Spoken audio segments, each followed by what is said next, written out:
Hello दोस्तों, आपका स्वागत है साइंस बंकर्स चैनल पे। तो आज हम अपनी जो रिवीजन वीडियो सीरीज़ है उसमें बायोलॉजी के लिए पार्ट 2 लेके आ रहे हैं। पार्ट 1 में हमने पहले 2 चैप्टर्स जो बायो के हैं, लाइफ प्रोसेसेस और कंट्रोल कोऑर्डिनेशन कवर किया था।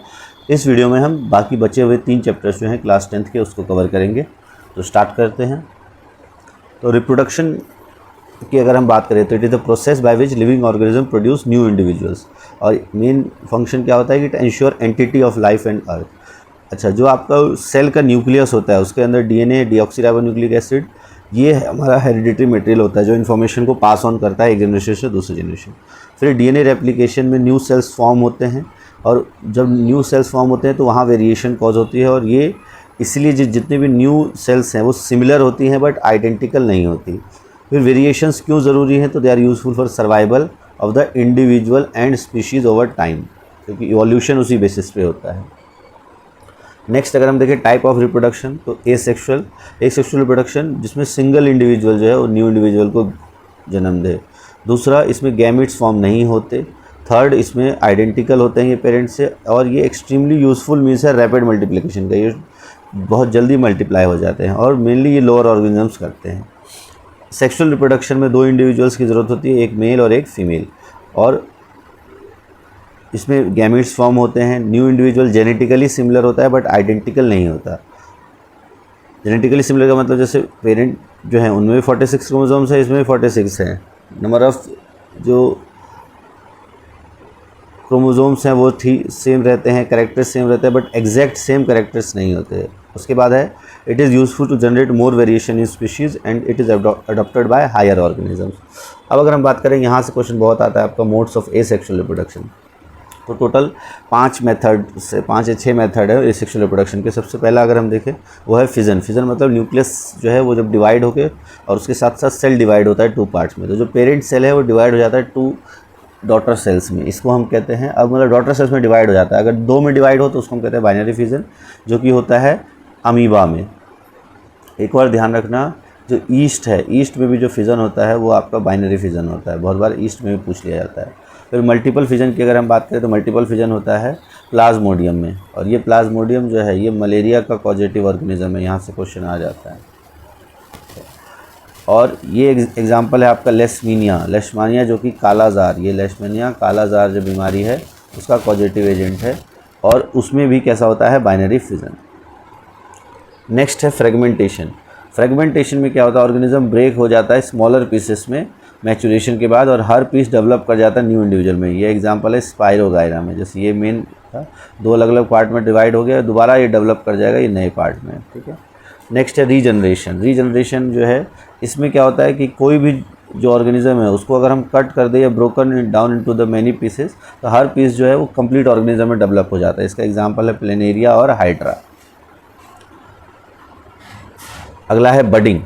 बडिंग होता है कि जो बॉडी है उससे एक छोटा सा बर्ड फॉर्म होता है, डेवलप होता है टाइनी इंडिविजुअल में, और वो धीरे धीरे जब पूरी तरह से डेवलप कर जाता है तो पेरेंट बॉडी से डिटैच हो जाता है मैचुरेशन के बाद, और नए इंडिविजुअल में डेवलप कर जाता है। तो इस एग्जांपल इसका भी है हाइड्रा। अच्छा, ईस्ट भी इसका एग्जांपल है बडिंग का। तो सिंगल सेलुलर ऑर्गेनिज्म जिसमें बडिंग होता है उसका एग्जांपल ईस्ट भी है। फिर वेजिटेटिव प्रोपगेशन की अगर हम बात करें, यहाँ से क्वेश्चन आता है। अच्छा, प्लांट्स में जो एसेक्सुअल रिप्रोडक्शन होता है, जब न्यू प्लांट डेवलप करते हैं वेजिटेटिव पार्ट से, मतलब विदाउट सीड जब न्यू प्लांट डेवलप कर रहे हैं तो वो हम वेजिटेटिव पार्ट कहते हैं। जैसे बाय रूट से करते हैं, एग्जांपल हो गया दहिलिया, स्वीट पोटैटो। स्टेम से करने वाले हो गए पोटैटो, जिंजर। लीव्स से करने वाले हो गए ब्रायोफिलम। ठीक है। आर्टिफिशियल मेथड्स जो हैं वो हैं आपके ग्राफ्टिंग, कटिंग जो रोज़ में होता है, और लेयरिंग जो जैस्मिन में होता है। फिर टिश्यू कल्चर। टिश्यू कल्चर में नए प्लांट्स को ग्रो किया जाता है जो ग्रोइंग टिप है उसका यूज़ करके। इन ग्रोइंग सेल्स को एक कल्चर मीडियम में रखा जाता है जिससे नया कैलस बने, और फिर कैलस को ट्रांसफ़र कर दिया जाता है हार्मोन मीडियम में, जो कि डिफरेंशिएशन कॉज करता है। एग्जांपल ऑर्नामेंटल प्लांट्स और ऑर्चिड्स को इस तरह से ग्रो किया जाता है। बेनिफिट्स क्या होते हैं टिश्यू कल्चर के? तो हम बनाना, रोज़, जैस्मिन, जिनमें कि सीड प्रोड्यूस करने की कैपेसिटी लूज़ हो चुकी है, उसको ग्रो कर सकते हैं। जो नए प्लांट से जेनेटिकली सिमिलर होते हैं और सीडलेस फ्रूट्स बनाने में हेल्प करते हैं। जो 6th mode of asexual reproduction है वो है आपका स्पोर फॉर्मेशन। ये मेनली फंजाइज में होता है।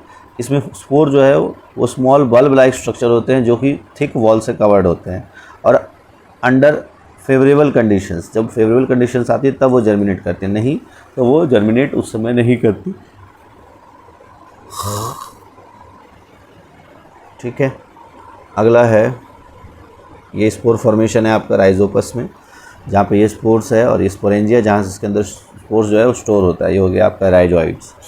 नेक्स्ट है सेक्सुअल रिप्रोडक्शन। सेक्सुअल रिप्रोडक्शन, जब reproduction when reproduction takes place as a result of fusion of male और फीमेल गैमेट, तो मेल और फीमेल गैमेट का फ्यूजन होता है, और ये जो फ्यूजन ऑफ मेल और फीमेल गैमेट कहते हैं इसको कहते हैं फर्टिलाइजेशन। ठीक है, और इसी की वजह से वेरिएशन आता है। फिर सेक्सुअल रिप्रोडक्शन इन प्लांट्स की अगर हम बात करें तो फ्लावर्स जो है वो रिप्रोडक्टिव ऑर्गन्स होते हैं प्लांट्स के, और एक फ्लावर्स में मेनली 4 उसके पार्ट्स होते हैं, स्वेपल्स, पेटल्स, स्टेमन्स और पिस्टिल, जिसमें स्टेमन मेल पार्ट होता है और पिस्टिल फीमेल पार्ट होता है। टाइप्स ऑफ फ्लावर्स की बात करें जहाँ मेल और फीमेल रिप्रोडक्टिव पार्ट्स दोनों एक ही जगह प्रेजेंट हो, उसको हम कहते हैं बाइसेक्सुअल फ्लावर, जैसे हिबिस्कस या मस्टर्ड। जहाँ पर अलग अलग प्रेजेंट हो, आइदर मेल हो या फीमेल हो, तो उसको हम कहते हैं यूनिसेक्सुअल फ्लावर, एग्जाम्पल पपाया या वाटरमेलन। नेक्स्ट है process of seed formation. Seed कैसे फॉर्म होता है, तो आपका पोलन ग्रेन जो प्रोड्यूस होता है एंथर में, वो ट्रांसफ़र होता है स्टिग्मा जो सेम फ्लावर के हैं उसके स्टिग्मा पे, जिसे हम सेल्फ पॉलिनेशन भी कहते हैं, और अगर अदर फ्लावर के स्टिग्मा पे जाए वो क्रॉस पॉलिनेशन कहलाता है। और कैसे जाते हैं वो, एयर से, वाटर से, इंसेक्ट से, एनिमल से। फिर जब पोलन ग्रेन जर्मिनेट होते हैं तो ये पोलन ट्यूब फॉर्म करता है। ये एग्जांपल आपका कीमोट्रोपिज्म का है, ये भी ध्यान रखना है। पोलन ग्रेन जर्मिनेशन करते हैं और पोलन ट्यूब जनरेट करते हैं, जिसके थ्रू स्टाइल से होते हुए ओव्यूल्स तक पहुंचता है आपका, और फिर वहाँ पर मेल और फीमेल गैमेट का फ्यूज़न होता है जिसे हम फर्टिलाइजेशन कहते हैं, जिसके जो प्रोडक्ट होता है वो जाइगोट फॉर्म होता है। जाइगोट सिंगल सेल्ड होता है और फिर धीरे धीरे वो डिवाइड करके एम्ब्रियो में डेवलप होता है। अच्छा, ओव्यूल के ऊपर जो थिक कोटिंग डेवलप हो जाती है जिससे सीड्स बनते हैं। ओवरी डेवलप हो जाता है फ्रूट्स में, और बाकी सारे पार्ट्स जो हैं वो फॉल ऑफ हो जाते हैं। तो इस तरह से ये प्लांट के इंपॉर्टेंट पार्ट्स हैं। पोलन ग्रेन यहाँ आता है, ये पोलन ट्यूब जनरेट करता है, यहाँ से पोलन ग्रेन इसमें आके फ्यूज़ होता है। ठीक है, फ्यूज़ होने के बाद जो बचे हुए ओव्यूल्स है, ओव्यूल्स जो है वो कन्वर्ट हो जाते हैं सीड्स में, और ओवेरी जो है ये कन्वर्ट हो जाती है फ्रूट में। अगला है seed germinate to form a plant under suitable conditions air moisture. अब डबल फर्टिलाइजेशन जो है, यहाँ पर डबल फर्टिलाइजेशन कैसे होता है तो इसको आपको ध्यान रखना है। अगर पहला फ्यूज़न देखें, मेल गैमेट फीमेल गैमेट, इससे बनता है आपका जाइगोट जिसे सिंगैमी भी कहते हैं, गैमी, और फिर ग्रोथ और डेवलपमेंट से एम्ब्रियो बनता है। ये हो गया आपका पहला फ्यूज़न। दूसरा क्या होता है, मेल गैमेट बहुत बार सेकेंडरी न्यूक्लियस के साथ फ्यूज़ कर जाता है, जिससे प्राइमरी एंडोस्पर्म न्यूक्लियस बनता है, और फिर एंडोस्पर्म बनता है, जो आपका कोकोनट वगैरह में होता है, ये PEN प्राइमरी एंडोस्पर्म न्यूक्लियस वहाँ बनता है। एन का मतलब हो गया हैप्लॉइड, डिप्लॉइड और ट्रिप्लॉइड। तो जो सिंगल सेट ऑफ क्रोमोसोम्स जब 2 जुड़ते हैं, 2 डिप्लॉइड बनता है, वो फर्स्ट फ्यूज़न हो गया। सेकंड फ्यूज़न जब मेल गैमेट और सेकेंडरी न्यूक्लियस मिलता है तो वो आपका ट्रिप्लॉइड। तो ये डबल फर्टिलाइजेशन का केस है। अगला है रिप्रोडक्शन इन ह्यूमन बींग्स। तो ह्यूमंस जो हैं, humans sexual mode of reproduction का यूज़ करते हैं। सेक्सुअल मैच्योरेशन कब आती है, when the period of life when production of germ cells means जो ओवम फीमेल में और मेल में स्पर्म, ये स्टार्ट होना होता है बॉडी में, और इस पीरियड को सेक्सुअल मैच्योरेशन या प्यूबर्टी भी कहा जाता है। क्या क्या चेंजेस आते हैं प्यूबर्टी पे, तो कॉमन है जो मेल और फीमेल में, थिक हेयर ग्रोथ, आर्मपिट्स में, जेनाइटल एरियाज़ में ऑयली स्किन और पिंपल्स भी आ सकते हैं। गर्ल्स में जो स्पेसिफिक है, ब्रेस्ट साइज़ इंक्रीज़ होना और मेंस्ट्रुएशन स्टार्ट होना। बॉयज़ में थिक हेयर ग्रो करना फेस पे, और वॉइस जो है वो ब्रेक होना शुरू हो जाता है। और ये चेंजेस जो हैं सिग्नल करते हैं कि सेक्सुअल मैच्योरिटी हो रही है, एक इंडिविजुअल में सेक्सुअल मैच्योरिटी आ रही है। फिर है मेल रिप्रोडक्टिव सिस्टम।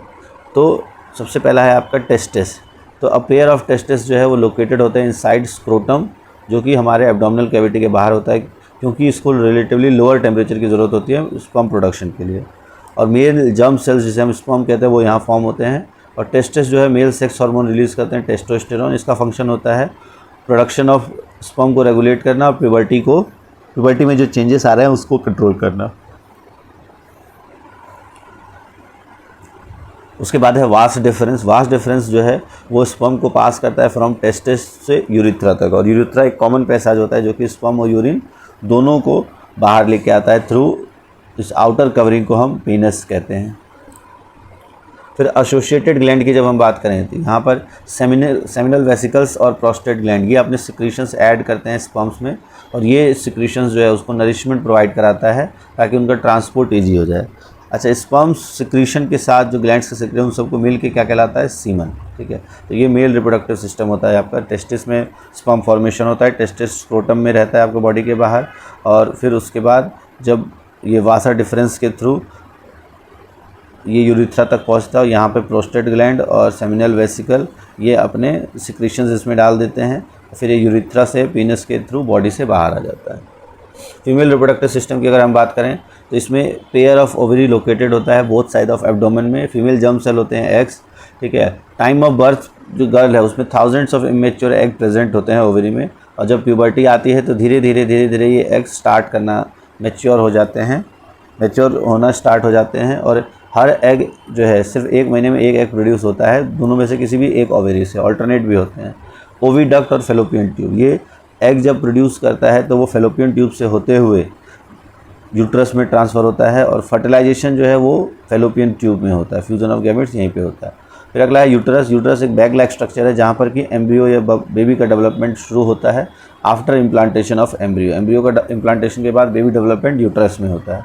यूट्रस की जो ओपनिंग होती है वो वेजाइना में ओपन होता है थ्रू सर्विक्स। तो ये इस तरीके का आपका फीमेल रिप्रोडक्टिव सिस्टम होता है। यहाँ पे आपके ओवरीज, ये ओवरीज है, यहाँ से हर महीने जो है एक एग निकलता है अल्टरनेट, और ये फेलोपियन ट्यूब से होते हुए यूट्रस में जाता है, और यूट्रस जो है यहाँ पर इम्प्लांटेशन होती है, बेबी का डेवलपमेंट होता है, और ये इसका ओपनिंग रहती है सर्विक्स और वजाइना के साथ। फिर यहाँ से बेबी जब डेवलप हो जाता है तो बाहर निकलता है। फिर अगला है व्हेन एग इज़ फर्टिलाइज्ड।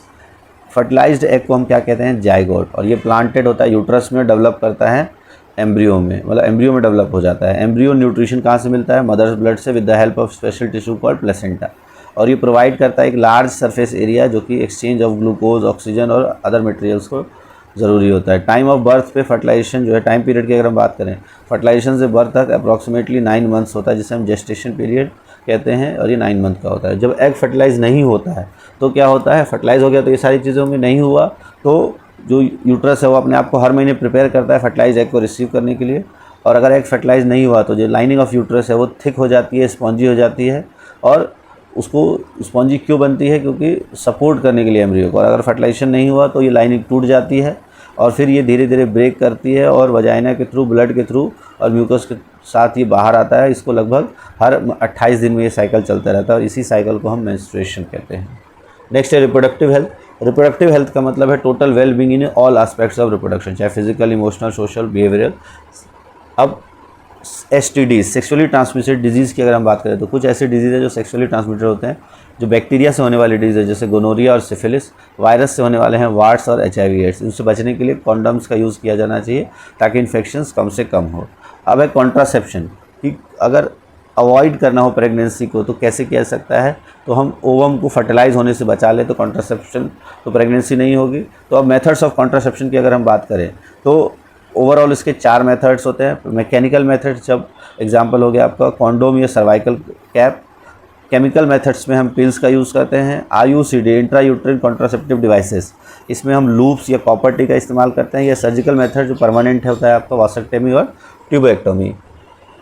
अब फिजिकल बैरियर की अगर बात करें तो इसमें हमारा मेन काम होता है एग्स और स्पर्म के यूनियन को बचाना, उस मिलने ना देना।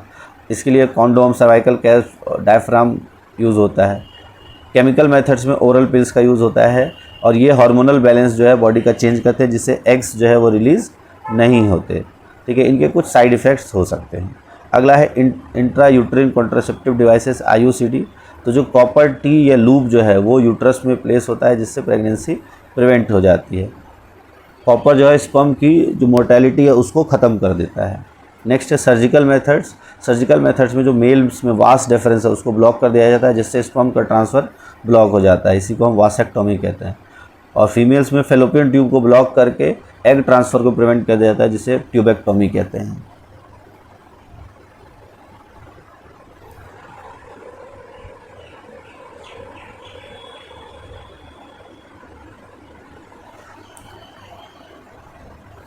अब है फीमेल फेटिसाइड। तो practice of killing a female child, जो कि बिल्कुल गलत है, inside a womb, is called female foeticide. एक हेल्दी सोसाइटी के लिए बैलेंस सेक्स रेशियो बहुत ज़रूरी है, और इसके लिए पीपल्स को एजुकेट करना, माल प्रैक्टिस को अवॉइड करना, ताकि फीमेल फेटिसाइड कम से कम हो। पेरेंटल सेक्स डिटर्मिनेशन क्या होता है? ये एक लीगल ऑफेंस है कि जो आपके सेक्स डिटर्मिनेशन इन जो वूम है उसके अंदर सेक्स डिटर्मिनेशन करना ये इलीगल है, और इसको बचाकर, इसको ना करने से धीरे धीरे सेक्स रेशियो मेंटेन भी हो रहा है। तो ये था आपका चैप्टर नंबर 7 रिप्रोडक्शन। अब हम अगला चैप्टर देखते हैं। तो अगर हम बात करें, सबसे पहला है आपका जेनेटिक्स। उसमें फिर 2 चीज़ें हम पढ़ते हैं, आपका हेरिडिटी और वेरिएशंस। वेरिएशंस में जो कैरेक्टर्स में चेंज आते हैं ऑफस्प्रिंग से, पेरेंट्स ऑफस्प्रिंग में जो कैरेक्टर्स आते हैं उसमें जो चेंज आता है उसको हम वेरिएशन कहते हैं। 2 तरह के वेरिएशन होते हैं, एक सोमैटिक वेरिएशन, एक जर्मिनल। सोमैटिक जो बॉडी सेल्स में चेंज आता है ये इनहेरिट नहीं होते, ना ही ट्रांसमिट होते हैं, इन्हें हम एक्वायर्ड ट्रेड्स कहते हैं। जैसे cutting of tails in dogs, boring of pinna, तो हमारा ईयर है उसके अंदर ईयर के अंदर छेद करोगे तो सोमैटिक चेंज आता है, वो आगे नहीं जाता है। जर्मिनल चेंज जो गैमीट्स में टेक्स प्लेस होते हैं रिप्रोडक्टिव सेल्स में, और ये इनहेरिट होते हैं, इन्हें इनहेरिटेड ट्रेट्स कहते हैं। जैसे हाइट, स्किन कलर, ये इनहेरिटेड ट्रेट्स होते हैं। हेरिडिटी की अगर हम बात करें तो 3 लॉ होते हैं, एक law of dominance, law of segregation, law of independent assortment. Law of dominance में जो F1 जनरेशन है उसमें सारे फिनोटाइप डोमिनेंट होते हैं, और जीनोटाइप जो है वो हेट्रोजाइगस डोमिनेंट होता है। और अगर हम लॉ ऑफ सेग्रीगेशन की बात करें तो phenotype all dominant, heterozygous dominant. F2 generation में फिर ये फिनोटाइप डोमिनेंस का मतलब है कि जो डोमिनेंट कैरेक्टर है वो F1 जनरेशन में पूरा शो होगा। लॉ ऑफ सेग्रीगेशन में F1 में तो सेम शो होता है, बट F2 में दोनों शो होता है। फिनोटाइप रेशियो 3:1 और जीनोटाइप रेशियो 1:2:1 होता है। तो जब हम एक सिंगल ट्रेट को लेकर क्रॉस करते हैं उसको हम कहते हैं मोनो हाइब्रिड क्रॉस। और वही अगर हम F1 जनरेशन के 2 कैरेक्टर्स को लेकर ट्रेट करें तो फिनोटाइप सेम होता है, all dominant, all heterozygous dominant.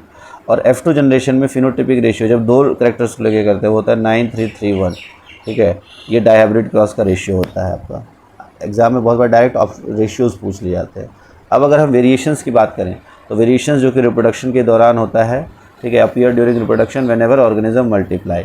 अब 2 तरीके से ऑर्गेनिज्म मल्टीप्लाई कर सकता है, एसेक्सुअली, सेक्सुअली। एसेक्सुअल में वेरिएशन बहुत कम होता है, वेरिएशन सेक्सुअली में ज़्यादा होता है। एसेक्सुअल में जो वेरिएशन होता है बहुत स्मॉल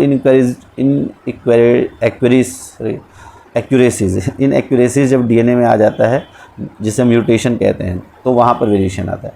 सेक्सुअली में क्रॉसिंग ओवर जब होता है क्रोमोसोम्स का, म्यूटेशन उसको हम कहते हैं, वहाँ पर ज़्यादा वेरिएशंस आता है। वेरिएशन का इंपॉर्टेंस क्या है हमने पिछले चैप्टर में भी देखा कि वेरिएशंस जो है depending upon the nature of variations, अलग अलग इंडिविजुअल्स जो है उनके अलग अलग एडवांटेज होते हैं। जैसे थर्मोस्टेटिक बैक्टीरिया की बात करें तो ये हीट और को सर्वाइव कर सकती है हीट वेव में, ये वेरिएशंस के कारण ही इसमें ये आ पाया है। फिर जो वेरिएशंस का मेन एडवांटेज है कि स्पीशीज़ जो है वो चांसेस ऑफ सर्वाइवल उसके इंक्रीज़ हो जाते हैं एनवायरनमेंट चेंज के साथ साथ। कुछ वेरिएशन जैसे फ्री ईयरलोब और अटैच्ड ईयरलोब, ये 2 तरह के वेरिएंट फाउंड होते हैं ह्यूमन पॉपुलेशन में। अब अगर जो हम बात करें मेंडल, ग्रेगोर जोहान मेंडल, इन्होंने सबसे पहले एक्सपेरिमेंट्स किए थे प्लांट पे हाइब्रिडाइजेशन के लिए, प्लांट ब्रीडिंग और हाइब्रिडाइजेशन पे, और इन्होंने लॉ ऑफ इनहेरिटेंस दिए थे जो 3 लॉ थे। मेंडल को फादर ऑफ जेनेटिक्स भी कहा जाता है। अच्छा, मेंडल ने कौन सा प्लांट सेलेक्ट किया था तो वो क्या था, पाइजम सेटिवम, जिसे हम गार्डन पी भी कहते हैं। और क्योंकि इसमें बहुत सारे कॉन्ट्रास्टिंग कैरेक्टर्स थे तो आसानी से हम स्टडी कर सकते थे। जैसे आपके ये जो कैरेक्टर्स हैं, जैसे सीड शेप इसका राउंड रिंकल्ड, ये डोमिनेंट है, ये रिसेसिव है आपका। सीड कलर में yellow dominant, recessive green. Food flower colour में आपका वॉयलेट और वाइट। पॉड शेप में इन्फ्लेटेड और कंस्ट्रिक्टेड। पॉड कलर में ग्रीन और येलो, ठीक है, ये ध्यान रखना, पॉड कलर में ग्रीन डोमिनेंट है, सीड में येलो डोमिनेंट है। फ्लावर पोजीशन एक्सियल, टर्मिनल, और स्टेम हाइट टॉल और डॉफ, ये सबसे ज़्यादा पूछा जाता है। अब अगर हम आगे देखें, मेंडल ने, अच्छा क्वेश्चन बहुत बार पूछा जाता है, मेंडल ने गार्डन पे ही क्यों सेलेक्ट किया, पाइजम सेटिवम को ही क्यों सेलेक्ट किया? तो इसके 4 मेन कारण है। पहला कि जो हमने अभी पढ़ा कि बहुत सारे कॉन्ट्रास्टिंग ट्रेड्स होते हैं और लाइफ स्पेन शॉर्ट होता है तो हम इजीली उसको स्टडी कर सकते हैं। सेल्फ फर्टिलाइजेशन भी अलाउ करता है, क्रॉस फर्टिलाइजेशन भी अलाउ करता है, और large number of seeds produce करता है। मेंडल के एक्सपेरिमेंट जो है, मेंडल ने सीरीज ऑफ एक्सपेरिमेंट किए थे जिसने इन्होंने पॉलिनेटेड प्लांट्स को आपस में भी क्रॉप किया to study 1 character at a time. अब मोनो हाइब्रिड क्रॉस क्या होता है, जब 2 पी प्लांट्स को क्रॉस किया जाता है एक पेयर ऑफ कैरेक्टर को लेके, तो उसको हम कहते हैं मोनो हाइब्रिड क्रॉस। जैसे टॉल और डॉफ प्लांट के बीच हम क्रॉस करें तो टॉल के लिए हम डोमिनेंट ट्रेट लेते हैं कैपिटल टी, और रिसेसिव ट्रेट स्मॉल टी। ये ध्यान रखना, रिसेसिव हमेशा होमोजाइगस होता है। डोमिनेंट आपका होमोजाइगस भी हो सकता है, हेट्रोजाइगस भी हो सकता है, बट रिसेसिव हमेशा होमोजाइगस होता है। ये प्योर या होमोजाइगस कंडीशन है जब दोनों सेम है, ठीक है। यहाँ पर जो हेट्रोजाइगस कंडीशन है, और हेट्रोजाइगस हमेशा डोमिनेंट शो करता है, एक उसमें डोमिनेंट एक रिसेसिव ट्रेट है, बट वो इफेक्ट अपना हमेशा डोमिनेंट शो करता है। फिर फिनोटिपिक रेशियो की अगर बात करें मोनो हाइब्रिड में होता है 3:1 और जीनोटाइपिक रेशियो होता है 1:1। फिनोटाइप का मतलब फिजिकल अपीयरेंस जैसे टॉल शॉर्ट, जीनोटाइप उसका जेनेटिक मेकअप। अब अगर हम बात करें मोनो हाइब्रिड क्रॉस की तो कैसे होता है, तो यहाँ से parent toll डॉफ capital T small T, यहाँ से गैमीट्स आते हैं आपके। F1 जनरेशन जो है फीलियल जनरेशन, इसमें सारे टॉल प्लांट्स होते हैं। Self pollination of F1 gametes में ये इस तरह से आपका सेल्फ पॉलिनेशन किया जाता है। और F2 जनरेशन में आपके 3:1 टॉल और डॉफ का आता है, जीनोटाइपिक रेशियो 1:1 का रेशियो आता है, ये हमने कर लिया।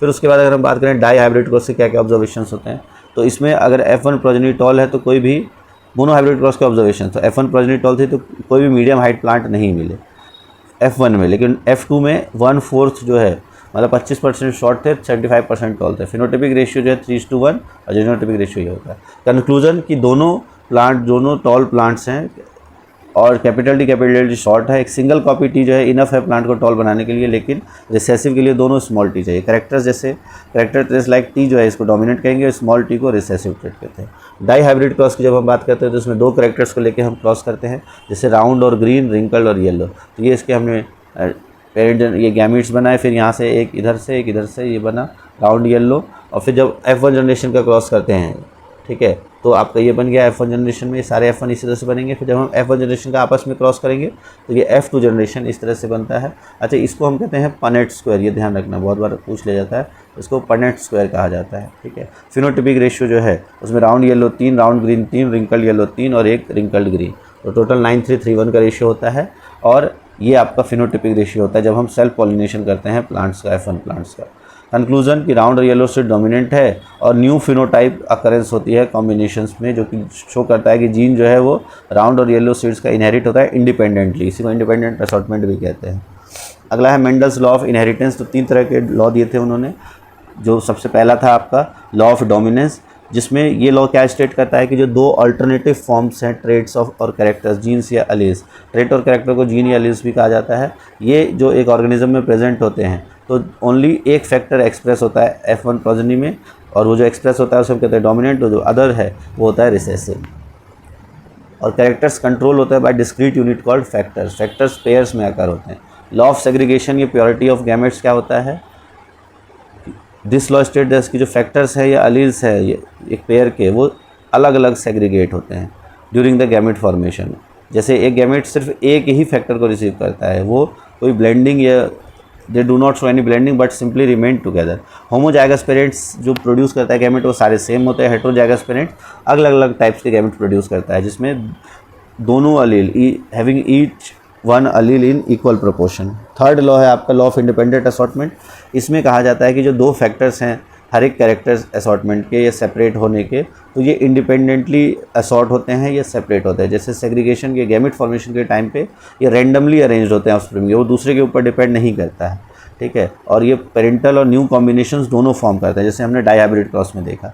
जब 2 पेयर या 2 ट्रेट्स कंबाइन होते हैं तो डाई हाइब्रिड क्रॉस में, तो एक का सेग्रीगेशन दूसरे से बिल्कुल इंडिपेंडेंट होता है। ऐसा नहीं है कि राउंड डोमिनेंट है येलो डोमिनेंट है तो येलो के साथ हमेशा डोमिनेंट कैरेक्टर ही आएगा, या राउंड के साथ हमेशा डोमिनेंट सीड का कलर कैरेक्टर आएगा, तो वो नहीं होगा आपका। अब है ये जो ट्रेट्स है वो कैसे एक्सप्रेस होती है, तो डीएनए से आरएनए बनता है बाय प्रोसेस ऑफ ट्रांसक्रिप्शन, फिर आरएनए से ट्रांसलेशन होकर प्रोटीन बनता है। प्रोटीन एक्सप्रेशन जो है वो प्लांट को टॉलनेस या उसकी जो हाइट है उसको कंट्रोल करता है, ठीक है। ये कैरेक्टर्स की हमने बात की। फिर अब है सेक्स डिटर्मिनेशन। तो ह्यूमंस में जो सेक्स डिटर्मिनेशन होता है उसमें वो कैसे होता है। अच्छा, कुछ यहाँ से क्वेश्चन इंपॉर्टेंट है, किसी में जेनेटिक होता है, कुछ में एनवायरमेंटल कंडीशन से भी सेक्स डिटर्मिनेशन होता है। जैसे जहाँ पर फर्टिलाइज्ड एग जो है वो जिस टेम्परेचर में रखा जाता है वो डिसाइड करते हैं जेंडर क्या होगा। एग्जांपल हो गया आपका टर्टल। फिर उसके बाद कुछ एनिमल्स जैसे ह्यूमंस में इंडिविजुअल जो है वो डिटरमाइन होता है by the pair of chromosomes, जिसे हम सेक्स क्रोमोसोम्स कहते हैं। मेल में होता है आपका XY, फीमेल में होता है आपका XX। सेक्स क्रोमोसोम की अगर हम बात करें तो ह्यूमन बींग्स में टोटल आपको पता है 23 पेयर्स ऑफ क्रोमोसोम्स, तो जिसमें 22 क्रोमोसोम्स को ऑटोसोम्स कहा जाता है, और जो लास्ट पेयर ऑफ क्रोमोसोम्स है जो कि जेंडर डिसाइड करने में हेल्प करता है उसको हम सेक्स क्रोमोसोम्स कहते हैं। जैसे वो है आपका XX फीमेल में, XY मेल में। अब कैसे डिटरमाइन होता है, तो पेरेंट का XY, मदर का XX, और ये रिप्रोडक्टिव सेल्स होते हैं आपके X और Y। ये आपके गैमीट देगा, सिर्फ दोनों X देगा, तो इसका X फादर का X मदर के X से मिलता है तो फीमेल, फादर का X मदर के दोनों एग से, मदर में 2 एग्स है तो 2 चांसेस है फीमेल के, और अगर फादर का वाई मिलता है दोनों के साथ तो 2 चांसेस है मेल के। तो 50% प्रोबेबिलिटी होती है मेल की, 50% होती है फीमेल की, और ये डिपेंड किस पे करता है, फादर के गैमेट्स पे, ठीक है। तो इससे क्या शो होता है कि half of the children will be boys and half will be girl. तो ये जो इनहेरिटेड होता है एक्स क्रोमोजोम, मदर से तो एक्स क्रोमोजोम ही होगा रिगार्डलेस वेदर बॉय और गर्ल। तो इसीलिए सेक्स ऑफ चिल्ड्रन जो है वो डिटरमाइन होता है कि फादर से क्या इनहेरिट करता है, ना कि मदर से। अब है blood group in human beings. Blood group की अगर हम बात करें तो टोटल 4 ब्लड ग्रुप्स होते हैं, ए बी और ओ, ठीक है। और इसमें 3 अलील पाए जाते हैं, IA, IB और स्मॉल आई, जिसे मल्टीपल एलिलिज्म कहते हैं। एक इंडिविजुअल के अंदर 2 अलील्स हो सकते हैं आउट ऑफ 3 ब्लड ग्रुप्स, और जीनोटाइप और फिनोटाइप इन ब्लड ग्रुप्स के इस तरीके से होते हैं। जैसे IA दोनों शो हुआ तो वो ए हो गया, ये इस तरह से हो सकता है। IB आई, AB में दोनों शो होते हैं और O में कोई भी ये शो नहीं होता, सिंपल स्मॉल आई। तो टोटल 6 प्रोबेबल जीनोटाइप्स होते हैं और 4 फिनोटाइप्स होते हैं। तो इस तरह से ये आपका हेरिडिटी वाला चैप्टर ख़त्म होता है। अब हम देखेंगे नेक्स्ट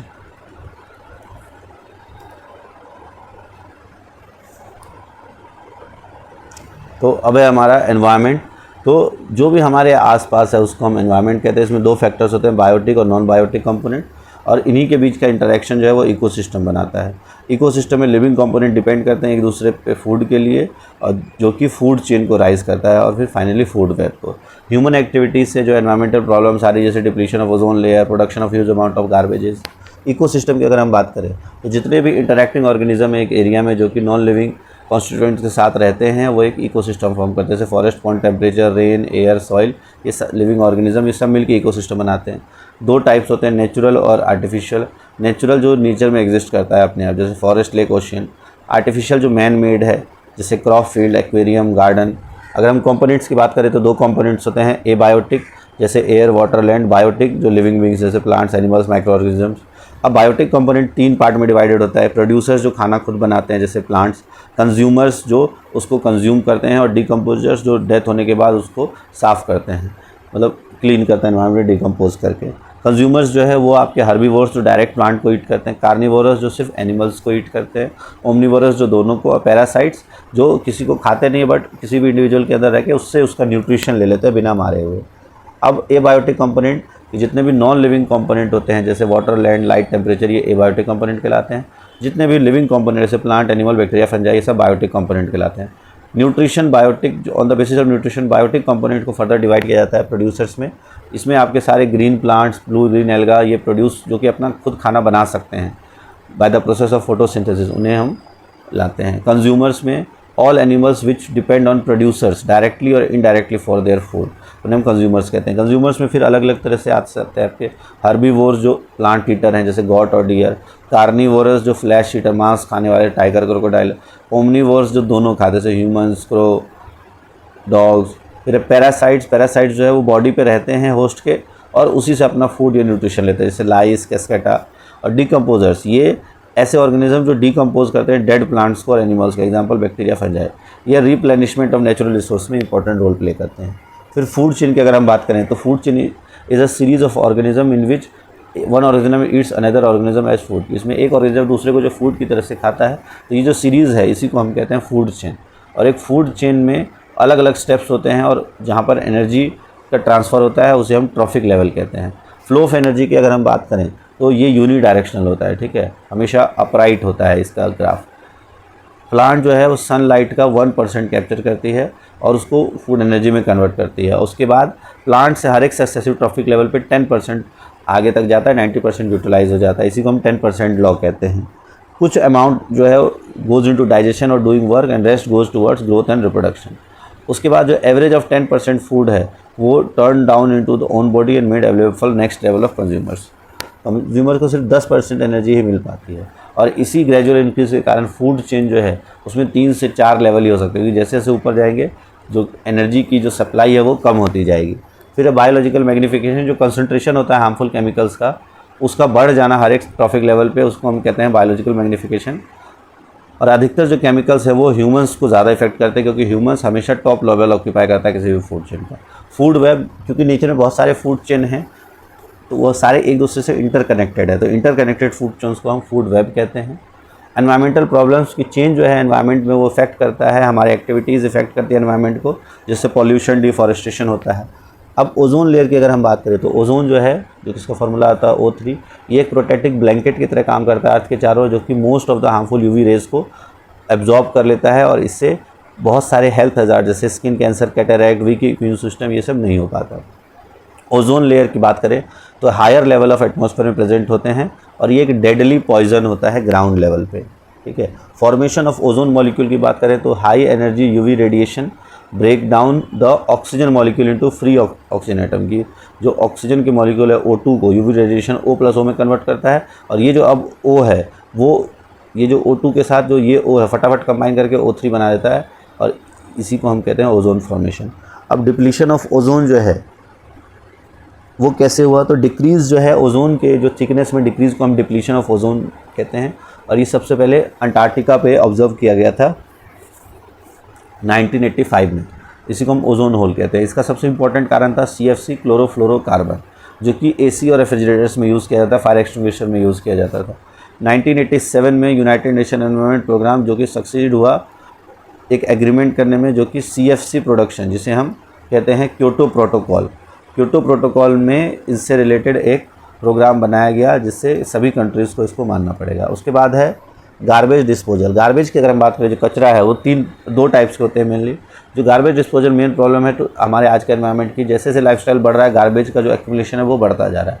गार्बेज में अगर देखें तो इंपॉर्टेंट मटेरियल्स बायोडिग्रेडेबल में ऐसे सब्सटेंस जो कि डिकम्पोज हो सकते हैं by the action of micro organism, उन्हें हम बायोडिग्रेडेबल वेस्ट कहते हैं, जैसे फ्रूट्स और वेजिटेबल पील्स, कॉटन, जूट, डंग, पेपर। नॉन बायोडिग्रेडेबल वेस्ट में ऐसे सब्सटेंस जो कि डिकम्पोज नहीं हो सकते माइक्रो ऑर्गेनिजम्स के एक्शन से, उन्हें हम नॉन बायोडिग्रेडेबल वेस्ट कहते हैं, जैसे plastic, polythene, metal, synthetic fibre, radioactive waste extra. Microorganisms release करते हैं एंजाइम को, जो कि डिकम्पोज कर देता है मटेरियल को, लेकिन ये सारे एंजाइम्स स्पेसिफिक होते हैं अपने एक्शन में, और that's why enzyme can not decompose all the material. अब है some methods of waste disposal. Waste disposal के जो कुछ मेथड्स हैं वो है आपका बायोगैस। जो बायोडिग्रेडेबल वेस्ट है उसको बायोगैस प्लांट में यूज़ किया जाता है, जिससे बायोगैस और मैन्योर प्रोड्यूस हो, ठीक है। सीवेज ट्रीटमेंट प्लांट, जो ड्रेन वाटर है उसको क्लीन करके सीवेज ट्रीट करके रिवर्स में ऐड करना चाहिए। लैंड फिलिंग, जो वेस्ट है उसको लो लाइंग एरियाज़ में जो है वो कॉम्पैक्ट कर दिया सकता है रोल, और उसके ऊपर बुलडोजर चलाया जा सकता है। फिर है कंपोस्टिंग, जो ऑर्गेनिक वेस्ट है उनको कंपोस्ट पिट में फिल करके और लेयर ऑफ सॉइल से कवर करके लगभग 3 मिनट रखने से गार्बेज चेंज हो जाता है मैन्योर में। फिर है रिसाइकलिंग, जो नॉन बायोडिग्रेडेबल वेस्ट है वो रिसाइकल हो जाता है टू मेक न्यू आइटम्स, उसमें न्यू आइटम्स बनने के लिए। रीयूज़, तो ये कन्वेंशनल टेक्निक होती है जो कि to use an item again, जैसे न्यूज़पेपर का एनवेलप बनाने के लिए इस्तेमाल। फिर है इंसिनरेशन। इंसिनरेशन होता है किसी भी चीज़ को जला देना, ठीक है, किसी भी चीज़ को जला देना जिसमें हम उसे गर्म करते हैं, जला देते हैं, तो वो होता है आपका इंसिनरेशन। और ये कन्वर्ट कर देता है वेस्ट को ऐश में, which is use to transform medical waste. Medical waste में ये खास कर किया जाता है। इसके अलावा आप जो है 4R आपको पता होना चाहिए, ठीक है। 4R होता है आपका कम से कम यूज़ करना, रिड्यूस, दोबारा यूज़ कर लेना, रीयूज़, ठीक है। फिर रिसाइकल, और अब एक और होता है रिकवर, जो आपके कचरे से हम दोबारा प्लास्टिक्स निकालते हैं ना उसको रिकवर करने का काम करते हैं। तो ये बायो के 3 चैप्टर्स आपके क्लास 10th के ये थे, और 2 चैप्टर्स हमने पहले ही कवर कर लिए हैं। अब एक बार फटाफट रिवाइज़ कर लेते हैं। तो एनवायरनमेंट की अगर हम बात करें तो एनवायरनमेंट में इकोसिस्टम, नॉन बायोडिग्रेडेबल वेस्ट जो कि ब्रेक डाउन हो सकता है सिंपलर में, नॉन बायोडिग्रेडेबल जो ब्रेक डाउन नहीं हो सकता। इकोसिस्टम में सारे इंटरैक्टिंग और लिविंग ऑर्गेनिज्म जो एक साथ रहते हैं, इसमें 2 कंपोनेंट्स होते हैं इसके, एबायोटिक, बायोटिक। एबायोटिक मतलब non living, biotic means living component. फिर बायोटिक की अगर बात करें तो उसमें प्रोड्यूसर्स होते हैं, कंज्यूमर्स होते हैं, डिकम्पोजर्स होते हैं। कंज्यूमर्स जो हैं वो इंटरैक्ट करते हैं, फूड चेन बनाते हैं, फूड वेब बनाते हैं। फिर नेचुरल इकोसिस्टम की बात करें तो ये आपके lakes, oceans, forest. Artificial ecosystem की बात करें तो क्रॉप फील्ड और एक्वेरियम, ठीक है, ये हमने इसमें पढ़ा। हेरिडिटी इवोल्यूशन की अगर हम बात करें तो इसमें हमने क्या क्या पढ़ा हेरिडिटी इवोल्यूशन में, तो हेरिडिटी, और इसमें फिर आपका monohybrid cross, law of dominance, फिर फिनोटाइप F1 जनरेशन में, फिर लॉ ऑफ सेग्रीगेशन हमने पढ़ा, और उसके बाद लॉ ऑफ इंडिपेंडेंट असॉर्टमेंट 3 हमने पढ़ा। लॉ ऑफ सेग्रीगेशन मतलब 3:1 और 2:1, और लॉ ऑफ सेग्रीगेशन असॉर्टमेंट यहाँ पर F2 जनरेशन में डायहाइब्रिड क्रॉस में 9331। फिर इवोल्यूशन का जो एविडेंसेस होता है, जैसे मॉर्फोलॉजिकल, एनाटॉमिकल, और उसके बाद वेस्टिजियल ऑर्गन्स जो है नॉन फंक्शनल है बट प्रेजेंट है। फिर पेलिएंटोलॉजिकल, जो स्टडी ऑफ फॉसिल्स को हम पेलिएंटोलॉजी कहते हैं। स्पेशिएशन को कौन कौन से फैक्टर्स अफेक्ट करते हैं, genetic drift, reproduction, isolation, geographical isolation, natural selection. फिर यहाँ मेल्स में इतने क्रोमोसोम्स होते हैं जिसमें 22 ऑटोसोम्स होते हैं, एक सेक्स क्रोमोसोम। फीमेल में जो XX होता है, मेल में XY होता है। चाइल्ड जो इनहेरिट करता है XX वो गर्ल, चाइल्ड जो इनहेरिट करता है XY वो बॉय। ये हमने हेरिडिटी को देख लिया एक बार शॉर्ट में, अब देखते हैं रिप्रोडक्शन वाले को। फिर रिप्रोडक्शन में हमने क्या पढ़ा, तो आपके जो एसेक्सुअल रिप्रोडक्शन होता है process on which new individuals takes place. तो दो तरह के होते हैं, सेक्सुअल, एसेक्सुअल। एसेक्सुअल में आपका फिजन में दो होते हैं, बाइनरी और मल्टीपल। फिर उसके बाद fragmentation, regeneration, budding, vegetative reproduction, spore formation. Sexual reproduction में आपके ह्यूमंस में होता है आपका दो, male reproductive system, female reproductive system. इसमें आपके जो मेल गैमीट है स्पर्म फॉर्मेशन होता है, इसमें ओवम फॉर्मेशन होता है, दोनों ही के फ्यूजन को फर्टिलाइजेशन कहते हैं। फर्टिलाइजेशन हुआ तो जाइगोट, एम्ब्रियो, और फिर फाइनली चाइल्ड बनता है। अगर फर्टिलाइजेशन नहीं हुआ तो मेंस्ट्रुएशन होती है फीमेल्स में। फिर उसके बाद ह्यूमंस में अगर हम बर्थ कंट्रोल्स के मेथड को देखें तो mechanical, chemical, contraceptive, surgical methods में ट्यूबेक्टोमी, वासेक्टोमी। प्लांट्स की अगर हम बात करें तो मेल रिप्रोडक्टिव पार्ट स्टेमन होता है, फीमेल कार्पल होता है, पॉलिनेशन, सेल्फ क्रॉस हो सकता है, फर्टिलाइजेशन होने के बाद फ्रूट फॉर्मेशन और सीड फॉर्मेशन होता है। तो ये टोटल हमने तीनों चैप्टर्स का एक बार जिस्ट देख लिया अच्छे से। अब आपका 10th क्लास का जो है वो बायो, फिजिक्स और केमिस्ट्री तीनों के जो वीडियोज़ हैं वो आ चुके हैं कम्प्लीटली इंग्लिश मीडियम में। तो इसको अच्छे से आप रिवाइज़ कर लो एग्ज़ाम में जाने से पहले। और इससे रिलेटेड जो MCQs के सेट हैं वो हमने फिजिक्स और केमिस्ट्री के रिलीज़ कर दिए हैं। आज बायो के भी MCQs के सेट आपको इवनिंग तक मिल जाएगा, और उससे आप जो भी इससे रिलेटेड क्वेश्चंस आते हैं, और इनमें बहुत सारे क्वेश्चंस हैं जो प्रीवियस ईयर में आए हुए रहते हैं, तो ये ध्यान रखना आप। तो ये होने के बाद अब नेक्स्ट आप अपना सजेशन देना कि नेक्स्ट अब हम किस पे फोकस करें। एक प्लान कर रहे हैं हम लोग कि एक आपका 100 क्वेश्चंस का जो पेपर बनाया जाए, 100 क्वेश्चंस का, ठीक है, मिक्स क्वेश्चंस, जिसमें टोटल 2 सेट्स हम लोग बनाने की कोशिश करेंगे एग्ज़ाम से पहले 100 क्वेश्चंस की, ताकि आपकी प्रैक्टिस अच्छे से हो सके सब्जेक्ट्स की। तो अगर आप बिल्कुल कहना चाहते हो उसके लिए तो कमेंट बॉक्स में लिखना कि हम 100 क्वेश्चंस का सेट बनाएं या फिर 100 फिजिक्स, 100 केमिस्ट्री, 100 बायो, इस तरह से बनाएं। जैसा आप कहोगे उसके अकॉर्डिंग हम अपना नेक्स्ट जो प्रिपरेशन है उसके अकॉर्डिंग करेंगे। फिलहाल के लिए इस वीडियो में इतना ही। वीडियो अच्छी लगे तो लाइक कर देना, चैनल सब्सक्राइब नहीं किया है तो ज़रूर कर लें। Thanks for watching science bunkers.